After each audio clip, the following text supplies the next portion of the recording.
Hello, I'm Luke Hatfield. I'm joined by our Shrewsbury Town reporter here at the Shropshire Star, Mr. Lewis Cox.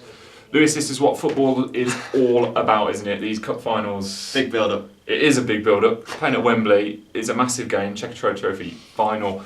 What sort of team news is Paulhurst contending with? Yeah, well, it's nearly here now, isn't it?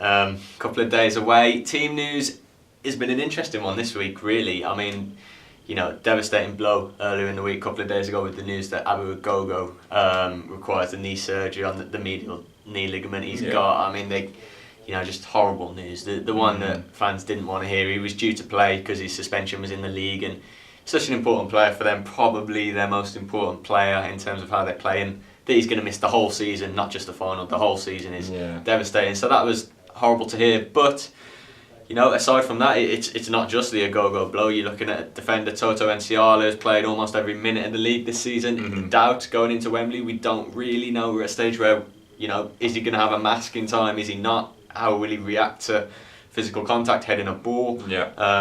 Physio Chris Skitt's been out today saying that it's up in the air in the lap of the gods for him. Another one is Alex Rodman, the winger, struggling with back spasms.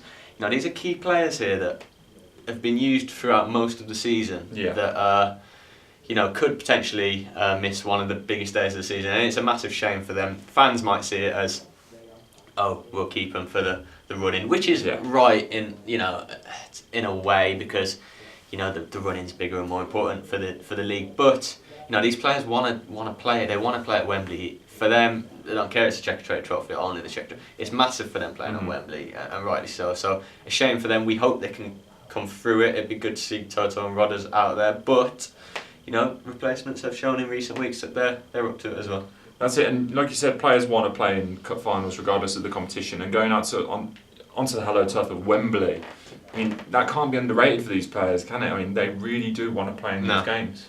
Actually, ironically, talking about Toto Paulhurst has spoke to me many times about how Enciala has shone for him at Wembley before with Grimsby. So he's experienced before. Rodman's an experienced guy, but I do know with these people how much it means for them to to go and represent themselves, the club.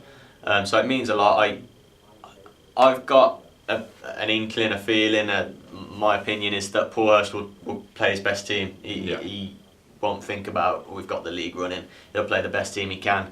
That's judged on the fitness of the players on the day. They've as we've reported, they've gone down to London today. Left the meadow at 1:30. They obviously got a London stopover for a couple of nights. They'll see Wembley today, I believe. Go and have a visit at the stadium to see the change rooms, the pitch, and all that. They'll train tomorrow in the capital, so the final chance to kind of assess things, I suppose. And then we're on to Sunday, aren't we? And I think everyone, certainly within the club, and the 12,000 fans that have bought tickets, are really buzzing for it, and hopefully they'll do it. That's it, fingers crossed, but a couple of players could be missing. You can still get tickets on the day if you head down to Wembley, but for all the latest and the build-up, make sure you stay with us at shropshirestar.com.